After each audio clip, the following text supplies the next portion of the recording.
Jadi kalau Anda bicara demokrasi langsung itu 350 tahun sebelum Masehi, zaman Yunani kuno. Apa oligarki sosial yang suka ngumpulin. Ibu mau berapa suara? Ya kalau Anda mau menyuap, ini menyuap aja nggak cerdas kayak gitu kan. Jadi yang rusak siapa? Lah nanti rakyat dikasih apa? Ada Bu, rakyatnya dikasih kok pebotoh 20.000, 500.000, 1 juta. Ini banyak ini. Oh Indonesia walaupun miskin tapi bahagia. Kelompok yang terakhir namanya Al-Madinah Al-Dhallah, negara yang pemimpinnya suka membohongi rakyatnya. Jangan sampai demokrasinya para pembohong terus kita harus ngikutin kayak gitu kan.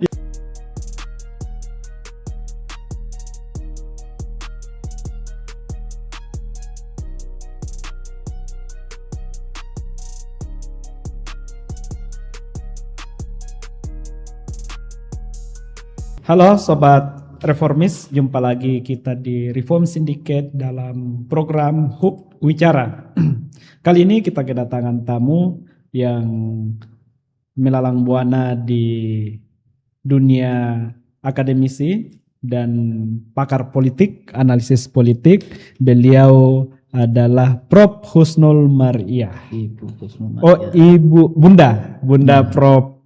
Bunda Husnul Mariah. Selamat sore, Bunda. Sehat. Assalamualaikum warahmatullahi wabarakatuh. Waalaikumsalam. Selamat sore. Alhamdulillah. Alhamdulillah, luar biasa. Begitulah. Alhamdulillah. Iya.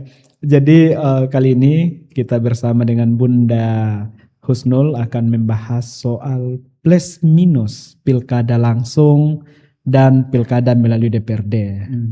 Sekarang lagi rame-ramenya Bunda. Bahas soal pilkada melalui DPRD.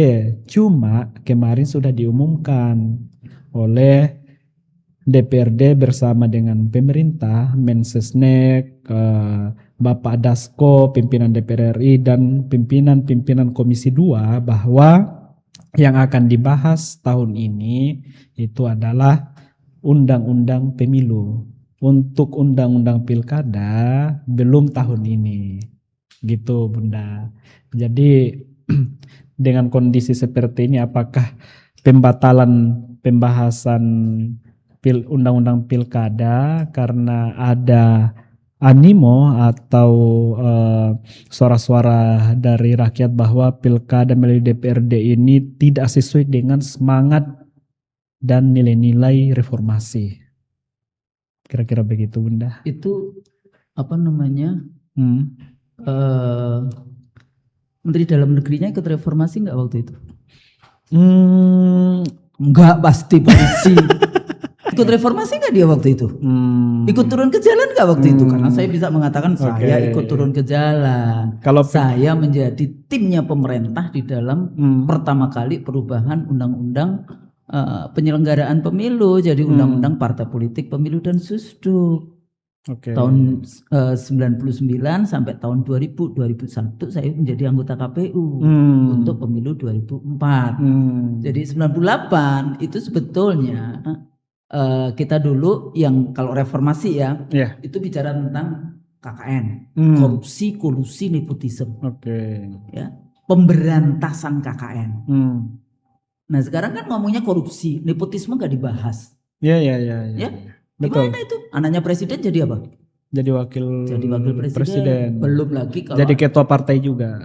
Kemudian hanya 2 hari masuk ke partai langsung jadi ketua umum partai. Maksudnya apa ini? Jadi sok menggunakan terminologi reformasi, tapi kemudian anti intelektual di dalam perdebatan tentang ke arah mana sebetulnya pengembangan dari kalau kita mau bicara tentang politik elektoral, kalau misalnya tentang pilpres, tentang pilkada. Yang kedua lagi selalu dibungkam dengan demokrasi. Memang di Amerika pilkadanya apakah semuanya dengan pemilu langsung? Tidak. Ya memang Mandani dari New York itu pemilu langsung. Di Australia juga demikian, paling di Sydney City Council, CBD yang kecil banget itu, atau yang Melbourne City Council itu yang pemilu langsung, sisanya tidak ini. Nah kan semuanya orang berbicara kalau demokrasi itu harus pemilu langsung, kata siapa? Nah, banyak kan yang mengatakan karena anti intelektual. Yang ditanya bukan orang ilmuwan politik yang belajar betul-betul tentang itu. Iya. Ya, jadi kalau demokrasi kita bicara, ada sifatnya demokrasi dalam 2 abad ini, dia bisa katakan modern, perwakilan, parlementer, pluralis, konstitusionalisme, liberal. Jadi kalau model yang direct election itu dimasukkan kepada model sistem liberalisme. Berarti kita menganut sistem liberal hari ini. Pancasilanya ditinggal. Berarti pemilu langsung itu bertolak belakang dengan konsepsi Pancasila. Ya, tinggal Anda bicara tentang musyawarah itu seperti apa. Kalau keterwakilan kan pilpresnya langsung enggak. Iya. Kita selalu mengatakan Amerika. Iya, betul. Ya, apalagi kalau sudah baca bukunya Tocqueville gitu ya, Democracy in America kayak gitu kan. Nah, ini kan balik lagi. Yang kalian semuanya bahas tentang demokrasi itu apa? Saya dihina-hina juga dengan netizen yang katanya mengatakan, oh iya, itulah satu-satunya hak rakyat. Politik itu tidak hanya cuma memilih saja, ya kan, memang itu minimal. Karena banyak yang ini, Bunda. Ketika pilkada melalui DPRD itu pengkhianatan terhadap reformasi dan emang reformasi ada ngomongin pilkada lewat? Nah, itu dia, Bunda. Jadi reformasi tadi itu saya katakan satu pemberantasan KKN. Nah, sekarang pemberantasan KKN-nya seperti apa? Dulu yang kedua apa? Itu di apa kalau dibawa ke pengadilan, tuntaskan itu yang namanya korupsi ya Soeharto dengan kroni-kroninya. Kan itu dulu. Coba sekarang kembali lagi. Ada nggak di situ pilkada langsung? Nggak ada. Bahwa pilpres langsung aja juga nggak ada. Tapi saya dulu emang ikut pilpres langsung itu dengan tokoh-tokoh seperti Pak Bagir Banan kayak gitu-gitu kan. Tapi sekarang sudah cukup lama saya mengatakan kayaknya nggak pas untuk Indonesia. Balik lagi aja ke Undang-Undang Dasar 45 MPR. Walaupun saya dulu berbicara tentang dipilih dulu oleh MPR, ya kan? 2 calon baru kemudian diberikan kepada rakyat seperti kayak referendum gitu. Yang satu atau yang lain. Nah, sekarang kan selalu bicara demokrasi. Terminologinya demokrasi. Yang Anda sebutkan demokrasi itu apa? Demokrasi modern 2 abad terakhir itu justru perwakilan. Bukan kalau kita bicara tentang langsung. Terus ada juga ketua DPR waktu itu mengatakan, oh iya kalau kita tidak langsung itu artinya kita ya tidak modern atau kita kembali lagi ini. Kembali lagi ke zaman dulu pada waktu Orde Baru. Zaman dulu itu langsung, sekarang tidak langsung. Jadi kalau Anda bicara demokrasi langsung itu 350 tahun sebelum Masehi. Zaman Yunani kuno. Negara-negara waktu itu masih bicara tentang yang disebut city polis, negara kota. Aristokrasi pada waktu itu bentuknya. Ya bisa aristokrasi, bisa macam-macam kan, kayak gitu kan. Tapi itu negara kota. Negara kota. Negaranya kecil-kecil, Athena, Sparta dan sebagainya dan seterusnya ada 153-an gitu ya waktu itu di Yunani kuno. Jadi sebetulnya demokrasi langsung itu demokrasi Yunani kuno. Kalau kita mau ngomongin yang modern sekarang ya sebetulnya perwakilan di dalam konteks itu. Nah ini kan kita kan siapa yang bahas tentang seluruh konsep demokrasi? Siapa yang sudah baca yang disebut buku misalnya Democracy Reader kayak gitu ya dari zaman Yunani kuno sampai yang terakhir. Yang Amerika saja yang tadi saya katakan ya presiden juga nggak dipilih langsung, bukan popular vote, yang popular vote nggak dihitung, tapi menghitungnya dengan sistem apa itu electoral college gitu ya.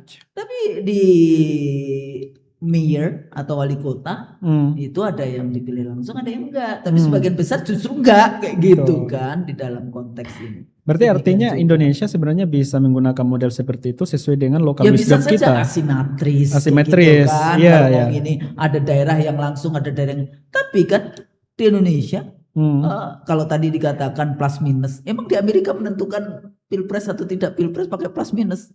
Enggak juga. Ini cara imajinasi kita secara intelektual yang punya imajinasi bagaimana sih sebetulnya ke depan. Nah apa sebetulnya indikatornya? Anda mau bikin negara ini apa? Adil, makmur, terwujudnya masyarakat adil makmur. Nah, kalau tujuan kita bernegara kan melindungi segenap tumpah darah Indonesia, mencerdaskan kehidupan bangsa, mensejahterakan rakyat Indonesia dan ikut melaksanakan ketertiban dunia. Bla bla bla. Itu kan tujuan kita bernegara. Artinya kan kita arahkan ke sana. Sekarang metodenya lewat mana? Kayak gitu. Nah, ada yang mengatakan pilkada langsung. Enggak, itu sih bukan reformasi.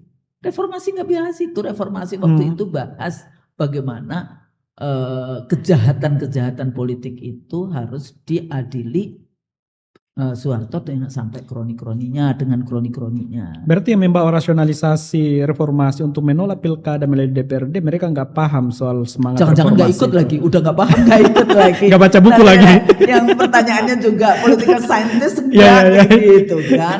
Makanya saya ajak untuk berpikir kayak gitu kan, mulai dari konsep demokrasi itu apa. Jangan sampai demokrasinya para pembohong terus kita harus ngikutin kayak gitu kan. Iya. Ya kan, demokrasinya siapa ini kayak gitu. Demokrasi pembohong itu gimana, Bunda? Demokrasi pembohong. Kan bahasa saya kalau saya masukkan ke model negaranya Al-Farabi, bukan Al-Madinah. Al-Madinah apa yang negara utama? Al-Fadilah. Yaitu negara yang dimana pemimpinnya itu benar-benar ya ngurusin rakyatnya, membuat rakyatnya sejahtera dan membuat rakyatnya bahagia. Sekarang kan ini banyak ini, Indonesia walaupun miskin tapi bahagia. Sekarang kan digunakan itu negara Bhutan dari sejak 1974 dia bikin yang namanya Gross Happiness Product. Jadi saya pernah diundang oleh Angela Merkel nih di kantornya Angela Merkel. Jadi German International Forum Indonesia cuma 2 orang, saya sama anaknya Habibie Ilham. Terus kemudian hari pertama itu yang bicara salah satunya dari Bhutan yang membuat konsep namanya yaitu Gross Happiness Product. Bagaimana negara itu punya fungsi untuk membahagiakan rakyatnya. Itu pemikiran Al-Farabi 900 sekian sampai 1000 sekian Al-Farabi itu.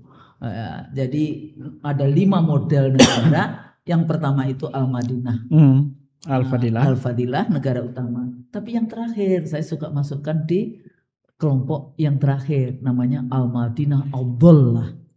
Gimana negara itu, sesat. Negara yang pemimpinnya suka membohongi rakyatnya. Nah sekarang ketika Anda lihat aja apakah kita masuk yang Al-Madinah Al-Fadilah atau Al-Madinah Al-Dhallah. Jadi ada yang negara rusak, ada 5 model dari negara yang kalau kita menggunakan pemikirannya Al-Farabi, gitu kan.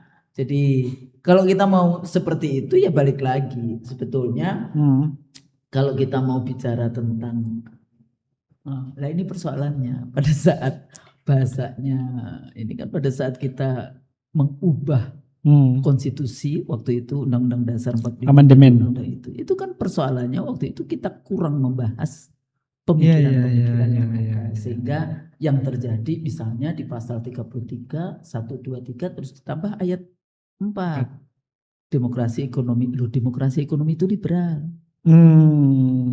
Ya, liberalisme sekuler itu di dalam konteks ini.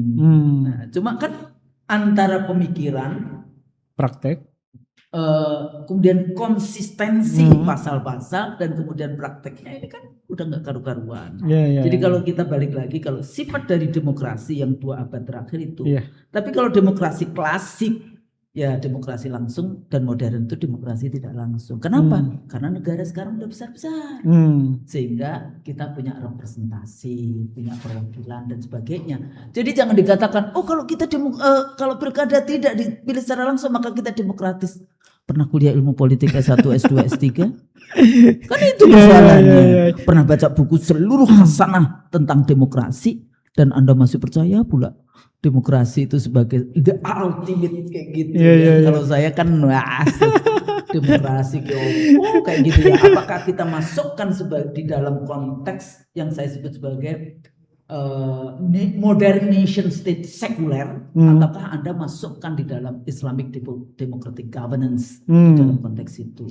Berarti ya kan? Ini Bunda, yang menggaungkan pertama kali soal kembalinya pilkada melalui DPRD itu ketua umum Golkar. Enggak, jangan dulu. Kok Anda kembalinya? Mulai dulu. Siapa dulu yang membuat DPRD? Kan kita pernah DPR yang memilih bupati wali kota. Iya pernah. Maksudnya menggaungkan kembali, Bunda. Ya nggak apa-apa, siapapun punya hak untuk menggaungkan. Kemudian dijustifikasi sama Presiden Prabowo. Ya nggak apa-apa, dulu SBY juga sudah bikin draftnya. Cuma kan dibatalkan, Bunda. Lah tapi kan sudah jadi, sudah dibahas oleh DPR.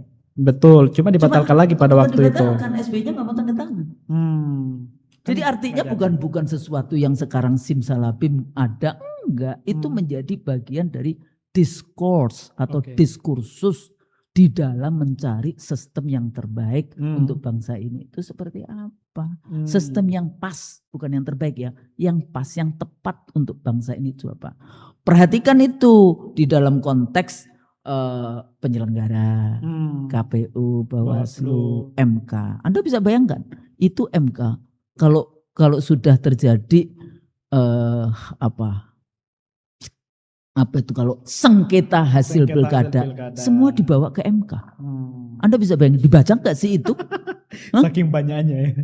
Dibaca enggak itu? Dulu aja Pilpres zamannya Prabowo dengan siapa yang 2019 dengan Sandiaga Uno ya. 2019. Itu dia fotokopi saja itu habis 2 miliar. Berapa? 2 kontainer data. Dibaca enggak sama MK? Hakim MK. Iya, dengan waktu yang sesingkat itu. Enggak kan. Susah. Makanya zamannya saya dulu ya KPU 2001 sampai 2007 benar. Iya. Pilkada pertama kan 2006. Ya. 2006 itu KPU pusat tidak diikut sertakan. Jadi Depdagri mengambil KPU provinsi, mengambil KPU kabupaten kota untuk dijadikan penyelenggara pemilu, bertanggung jawabnya kepada Depdagri. Ini power structure-nya memang suka-suka mereka ini. Anti intelektual itu ya seperti itu di dalam konteks itu ya. Nah, jadi di dalam konteks ini memang kecenderungan hari ini selalu yang dianggap itu misalnya people sovereignty. Ya kan? Tapi people sovereignty kan gak cuma sekedar mau ikut pemilu langsung. Kan banyak. Politik itu kan banyak isunya. Nah, cuma kan banyak yang fanatik, Bunda. Ya, emang negeri ini. Nah, fanatik kenapa? Siapa sekarang kelompoknya? Kita bikin aja. Coba siapa kelompoknya? Lembaga survei. Iya, lembaga survei itu menolak keras. Bahkan hasil survei. Ya iya dong. Kalau nggak menolak dia nggak akan dapat proyek. Gimana sih Anda ini? Dia lembaga survei bicara soal kedaulatan rakyat, tapi apa? Ujung-ujungnya bukan. Karena proyek. Ya proyek dong. Iya. Berarti dia nggak ada proyek-proyek lembaga survei di 514 kabupaten kota saat pilkada, 38 provinsi saat pilkada. Artinya dia secara langsung akan kehilangan, ya enggak? Demikian juga medianya, kan nggak ada. Kompas juga, wah sudah ada. Alah, cuma ngerusak kok. Nah sekarang lembaga yang mana lagi? Misalnya yang ini KPU Bawaslu, ya sebetulnya kan enak. Anda tidak harus dipersulit untuk memperpanjang hisab Anda kalau pilkadanya rusak di ini nanti saat yaumil hisab kayak gitu, ngurangi pekerjaan kan alhamdulillah. Kenapa jadinya ikut-ikutan kayak gitu kan? Kenapa?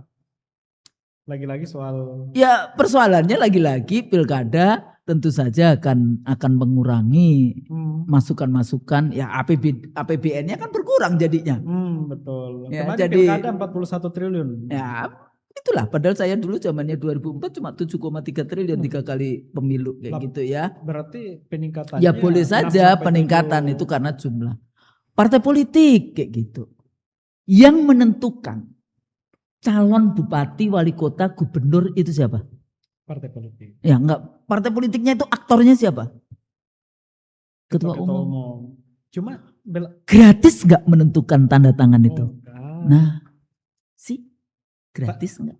Tapi ada mayoritas partai politik itu mendukung pilkada melalui DPRD. Golkar, PAN. Ya enggak apa-apa. Nanti kan dia juga ternyata juga berada di dalam konteks laci yang sama. Tapi kalau sekarang misalnya artinya dia mau di dalam konteks kehilangan proyek itu kayak gitu. Tapi selama pilkada ini, apakah tanda tangan ketua umum dan sekretariat sekjen itu gratis untuk jadi ini? Belum lagi yang tipu-tipu. Kenapa tipu-tipu? Ada itu bapaknya mahasiswa saya kayak gitu. Saya sudah bilang, Pak, jangan dikasihkan duitnya dulu.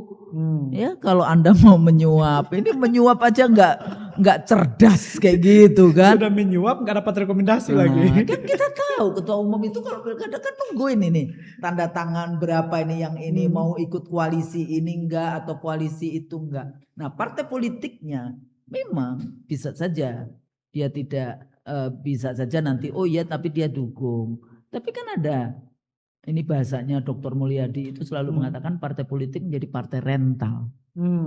Persoalannya siapa calon pilkada ini, siapa calon bupati, wali kota, gubernur ini? Apakah kader partai ataukah para pebisnis? Ada kader partai dan ada. Nah iya tapi kan maksudnya pebisnis. sebagian besar yang punya modal, yang punya duit untuk. Artinya itulah yang disebut kita dominan dikuasai oleh para oligark yang kemudian kong kali kong dengan oligarki partai. Kan itu kan jadi yang rusak siapa? Lah nanti rakyat dikasih apa? Ada Bu, rakyatnya dikasih kok pebotoh 20.000, 500.000, 1 juta kemarin karena satu paket kayak misalnya pemilu. Nah, jadi rakyatnya dirusak enggak ini? Terus ada yang mengatakan, oh iya ini tinggal satu-satunya rakyat. Saya bilang kalau mau rusak biarkan rusaknya itu satu kelompok saja yang namanya DPRD. Jangan rakyat yang dirusak. Jangan. Kenapa? Kalau DPRD-nya rusak maka rakyat ini masih punya integritas, masih punya yang namanya kekuatan untuk kemudian membereskan yang namanya politik-politisinya yang rusak itu. Tapi kalau rakyatnya juga sudah disuap kan sudah itu beli putus. Iya. Ya kan? Betul. Beli putus kan kalau kayak gitu. Sudah saya beli kok suara. Putuslah. Jadi dia tidak punya amanah untuk delivery. Pemilu itu ada tiga tahapan. Tahapan pertama adalah selection atau rekrutmen. Bahasa ilmu politiknya. Tadi rekrutmen para calon ini seperti apa? KKN kah? Suap kah? Dibayarkah? Atau karena luar biasa track record dari pemimpin ini. Ada enggak? Ya ada, 1-2 bukan berarti enggak ada sama sekali ya di dalam konteks itu. Tapi banyak mudorotnya dibandingkan maslahat. Banyak juga artis-artis yang ikut. Banyak. Ya kalau enggak jadi ketua juga wakilnya. Tapi apakah artis itu dia bayar? Jangan salah loh. Artis. Bandarnya yang bayarin. Sama aja Bunda. Ya nggak maksudnya dia nggak langsung. Kalau dulu kan itu zamannya saya dulu KPU gitu selalu mengatakan oh iya artis-artis ini suaranya tinggi di dalam kerangka untuk vote getters. Ternyata datanya enggak. Yang suara tinggi itu Puan. Iya. Ya, terus kemudian anaknya SBY. Jadi kan relate berhubungan dengan yang itu. Terus tadi juga banyak ini studi-studinya mahasiswa saya yang meneliti bagaimana dia bisa menang misalnya baik di pilkada atau di pileg di tingkat daerah. Ya karena dia istrinya bupati, anaknya bupati yang kayak gitu kan. Anak pengusaha. Apakah dia dia kan jadinya enggak dibayar oleh bandar. Terus siapa yang bayar? APBD, APBN. Yang namanya melalui kebijakan. Jadi abuse power itu bisa dilakukan oleh ini. Nah apakah kemudian bagaimana dengan aparatus negara? Ya cek aja polisi, tentara, BIN, birokrat. Bagaimana dengan pilkada? Makanya itulah yang saya selalu berpikir, udahlah pilpres saja saya suruh balik lagi ke MPR apalagi pilkada. Iya. Ya, di dalam konteks. Tapi PDI menolak soal pilkada melalui DPRD. Ya nggak apa-apa. Ini kan saya nggak peduli dengan partai. Saya kan as political scientist yang pernah 7 tahun di KPU. Belajar di Sydney University, 5 tahun mengajar di Sydney University, 7 tahun berada di KPU, pernah jadi timnya pemerintah. Ya, jadi ada 4 dari 9 anggota KPU yang jadi timnya pemerintah di dalam membuat Undang-Undang Partai Politik Pemilu dan Susduk, drafting ya untuk pemilu 2004. Jadi bukan karena apakah saya kan nggak peduli mau PAN setuju, mau PDIP tidak setuju, mau ini adalah pemikiran saya memikirkan tentang bagaimana bangunan struktur politik di negara ini supaya satu baldatun thayyibatun warabun ghafur itu tercapai. Anda bisa bayangkan selama pemilu Anda menangnya dengan mencuri suara, dengan menyuap dan sebagainya, ada barokahnya. Kan kita mintanya kan dapat barokah supaya kita bisa mengurus rakyatnya itu dengan baik. Kan itu the ultimate goalnya itu di atas sana. Tapi kemudian nitty-gritty-nya kan tinggal dilihat siapa saja tadi yang tidak diuntungkan. Yang tadi kan lembaga survei, media, kemudian bisa saja KPU, Bawaslu, terus para bandar, para oligarki, terus para juga ini oligarki sosial yang suka ngumpulin. Ibu mau berapa suara? Nah, oligarki sosial duitnya ya para tokoh-tokoh, para orang yang ngumpulin duit terus kemudian mencari suara kayak gitu. Relawan-relawan tim sel. Ya bisa saja relawan, bisa saja bukan relawan karena dia tokoh masyarakat, dia punya suara local strongman berapa. Yang mengakui ya, local strongman boleh kalau pakai menggunakan teorinya yang dari Filipina modelnya itu seperti James Court kayak gitu ya. Atau para ini kalau di Sumatera Utara itu apa? Kelompok premannya. Kalau di Banten itu Jawara. Kalau di Madura itu juga ada Blatter atau apa itu. Semua daerah punya yang seperti itu. Itu kekayaan Indonesia. Iya. Yang negatif, tapi yang positif juga ada. Para ulama, pesantren, para ini yang kayak gitu-gitu. Nah, kita untuk apa kemudian diberikan yang seperti itu sementara tadi kan selection, ya kan, rekrutmen. Yang kedua election. Nanti juga masih beli-beli suara ke sana kemari, memindahkan suara KPU nih, KPU Bawaslu nih di dalam konteks itu dan MK-nya sekalian kayak gitu kan. MK-nya posisinya di. Lah kalau terjadi sengketa kan dibawanya ke MK. Iya kan? Nah, baru kemudian delivery. Kalau dari sini kemudian dia menang dengan cara dia sudah menghabiskan dana yang luar biasa. Kira-kira apakah dia nggak ingin mengembalikan, maka delivery-nya yang rugi rakyat juga. Makanya saya bilang nanti korupsinya itu korupsi rumah sakit, korupsi jalan raya, korupsi hutan, korupsi kayu, korupsi macam-macam. Nikel, korupsi semuanya di dalam konteks itu, batu bara, korupsi. Beberapa bulan terakhir ini banyak kepala daerah yang ditangkap karena faktor korupsi. Ya itu kadang-kadang proyeknya KPK.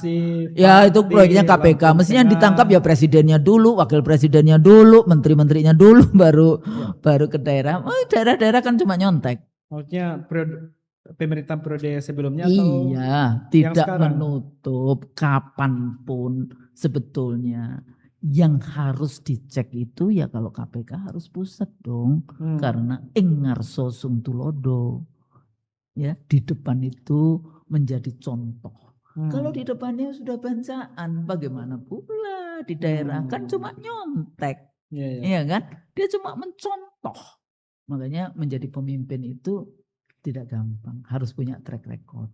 Dan di sini letaknya makanya agama, ketuhanan yang Maha Esa itu menjadi sangat penting. Agama, etik, norma itu menjadi sangat, akhlak itu menjadi sangat penting.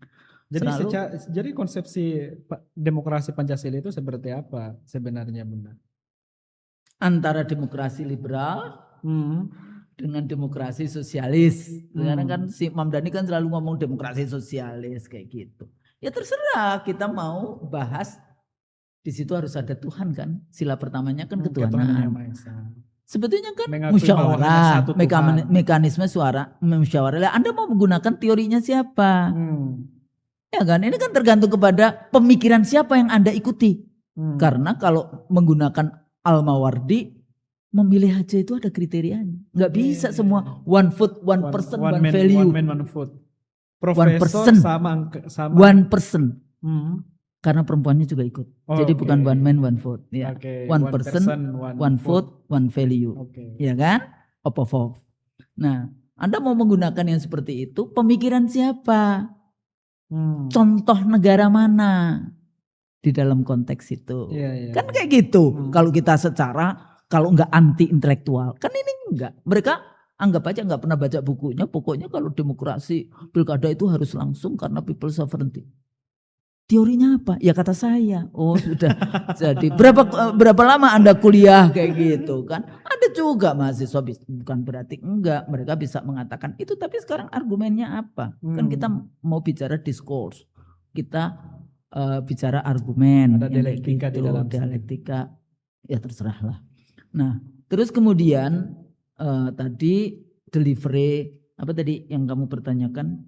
Demokrasi Pancasila. Pancasila. Kan di situ ada musyawarah. Jadi musyawarah, kalau Al-Mawardi ternyata pemilihnya pun itu harus orang yang bisa membedakan antara baik dan buruk. Jadi bukan karena dikasih 20.000 maka Anda ikut yang sama. Bukan kemudian gerudukan kayak gitu ya di dalam konteks itu. Makanya one vote, one person, one value itu tidak pas di dalam konteks itu, apalagi kalau rata-rata pendidikan di Indonesia itu SMP kelas 2 semester 1.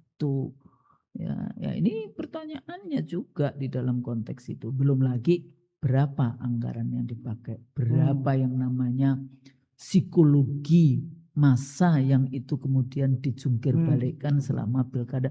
Jadi lebih banyak bikin aja daftar kayak gitu ya, kalau mau siapa lembaga yang tidak diuntungkan kayak gitu kan. Nah ini kan kalau sekarang siapa lembaga survei yang pro kepada pilkada tidak langsung, ya iyalah kan dia yang dapat proyek. Media juga dapat proyek juga biar rame kan. Akhirnya iklan banyak ke pilkada langsung. Kemudian apa namanya, pemilih juga demikian dapat 20.000. Wartawan juga demikian dapat ini. Jadi memang mereka, tapi apakah mereka memikirkan rusaknya Indonesia? Enggak kan, enggak peduli. Ya. Kita kembali lagi ke Undang-Undang Dasar 45. Gitu. Jadi cost dan benefit pilkada langsung, biaya untuk menjadi bupati 20 sampai 30 miliar per kandidat. Bahkan itu kecil itu. Kecil, bahkan ada yang 70 sampai 100 miliar. Adalah. Kalau biaya untuk pemilihan gubernur 50 sampai 150 miliar. Bahkan ada info sampai triliunan di daerah-daerah tertentu. Kemudian karena dia punya itu tuh, punya nikel, punya emas. Jadi konsekuensi logis dengan pilkada langsung. Jadi dari kasus korupsi yang kepala daerah kena itu 51% perkara tindak pidana korupsi yang ditangani KPK melibatkan pejabat daerah. Itu hasil. Ya jangan cuma daerah aja KPK, itu yang sudah merusak hutan-hutan Indonesia, yang 95% nikel diberikan kepada Cina. Siapa itu di belakang itu semua? Nyontek-nyontek emas kita. Ini. Jadi artinya gini, saya tidak pinpoint dalam konteks itu, tapi kenapa? Karena saya sendiri juga nggak percaya sama KPK persoalannya kayak kenapa, gitu kan. Maksudnya kenapa nggak percaya sama koruptor KPK? Itu ada dua, koruptor sejati sama yang dikoruptorkan. Koruptor sejatinya kan masih banyak yang keleleran kemana-mana, ratusan triliun, ribuan triliun dan sebagainya. Nggak diberesin. Beberapa bulan terakhir ini atau pasca Pilpres, ya boleh saja Anda jangan cuma menteri yang ini Bunda, banyak menteri-menteri yang kena kasus korupsi mulai dari yang real koruptornya kena enggak? Siapa yang di sini yang pertama kali harus diuji? Siapa? Ya presiden lah. Presiden ini siapa Bunda? Ya siapapun presiden, setiap presiden dari zaman Soeharto sampai sekarang lah, dari zaman Soekarno sampai sekarang. Kalau Soeharto saya tidak ngomong orang ya, tapi saya bicara pada level di dalam struktur kekuasaan yang paling bertanggung jawab itu adalah presiden. Ya. Seluruh kebijakan dan sebagainya presiden, ya kan? Ya. Bagaimana dia memimpin para pembantunya? Bagaimana dia memberikan contoh kepada ini, baru kemudian gubernur, baru kemudian bupati, wali kota. Kan seperti itu. Jadi jangan saya tuju siapa presiden, ya semua presiden. Ya kan. Sampai sekarang pun kayak gitu kalau berani. Periode lalu kan banyak tuh menteri-menteri yang kena. Jangan ngomong banyak, tapi presidennya ditangkap enggak kayak gitu kan? Presidennya dilihat enggak di situ kayak gitu loh maksud saya. Yang paling ujung itu adalah yang paling tinggi yang harus dicek adalah presiden, baru kemudian menteri, baru kemudian birokratnya. Kan kalau sekarang kan enggak, birokratnya aja. Ya. Iya kan, kalau kita ngomongin tentang bagaimana Islam nanti pada saat yaumil hisab, siapa yang akan paling tinggi harus dihisab dulu? Pemimpin. Gitu aja. Tinggal Anda berada di dalam struktur yang mana. Kalau Anda berada di birokrat ya paling tinggi kayak gitu kan. Karena Anda harus bertanggung jawab. Amanahnya di dalam memimpin itu di mana. Tapi kan enggak. Berani enggak kayak gitu kan. Makanya saya dulu juga enggak terlalu setuju misalnya. Ini Anda beraninya sama DPRD. Kan kayak gitu. Coba tangkap itu yang di atas. Tapi sama. Saya juga bilang kayak gitu waktu kalau KPU itu ininya yang suka jadi kode yang etik itu lembaga apa? DKPP. DKPP. Alah DKPP beraninya sama KPU kabupaten kota, KPU provinsi. Coba berani sama KPU pusat. Baru deh KPU pusat ada. Maksud saya itu gitu loh. Anda ngawasin itu jangan cuma ngawasin yang jauh di depan Anda injek. Ngawasin itu yang di depan mata, berani enggak? Baru kan kemudian KPU, tapi kan enggak sampai kemudian terus dibawa lagi kan ke pengadilan dan sebagainya. Tapi intinya di dalam melihat struktur politik itu seperti itu. Jadi berapa dan sebagainya silakan Anda, silakan saja cari. Saya tidak against numbers. Bupati, wali kota, DPRD yang di ini, tapi lebih ke arah bagaimana sistem ini bekerja secara lebih adil. Adilnya di situ, fair, adil dan sebagainya. Nah, pemerintah di tahun ini kan legislatif di tahun ini kan membahas soal revisi undang-undang pemilu. Nah, gimana itu Bunda terkait dengan apa yang perlu dikoreksi dari undang-undang pemilu? Satu, pemilu serentak itu nggak perlu.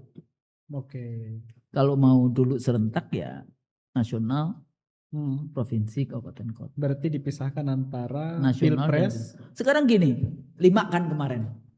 Presiden, DPD, DPR RI, kemudian DPR provinsi, kabupaten kota. Kira-kira rakyat itu fokusnya kemana? Ke presiden. Akhirnya apa? Ini nggak mendapatkan perhatian. Perdebatan di ininya nggak menjadi perhatian. Yang kedua lagi, presiden sekarang kan 0% nggak tahu ini nanti. Kalau MK itu mengeluarkan keputusan nomor 62 garing PUU garing 12 2024 2 Januari 2025 yang menghapus presidensial threshold. Sebetulnya itu konsepnya bukan presidensial threshold. Presidensial threshold itu Anda bisa menang kalau menang di separuh lebih provinsi. Dan tidak boleh ada provinsi yang kurang dari 20%. Kan waktu itu ada tuh. Waktu 2019 kan Prabowo banyak itu, 80% lebih. Joko Widodo kurang. Tapi kan berarti harusnya 2019 yang jadi presiden. Bukan yang jadi presiden, maksudnya di dalam konteks secara aturan. Nah, tapi kan diputuskan oleh misalnya MK. Oh iya, karena nggak mungkin ini kayak waktu itu diputuskan ada 2 kecamatan tidak diselenggarakan pilpres. Tapi diputuskan tidak diselenggarakan. Nah, kalau cara pandangnya itu pasal-pasal dan akhirnya diputuskan hasilnya itu tidak mempengaruhi, ya. Tapi kalau ilmu politik kan melihatnya nggak begitu. Ilmu politik melihat bahwa KPU negara tidak memberikan haknya kepada rakyat pemilih untuk memilih pemimpinnya, itu namanya inkonstitusional. Nah, hal-hal cara pandang yang seperti ini ya itu yang harus terus-menerus diangkat. Jadi kalau tadi bicara tentang serentak, tentang persyaratan, terus kemudian capres kan ya tadi partai politik menjadi partai rental. Ya apalagi itu one night stand gitu, kumpul kebo kayak gitu kan. Harus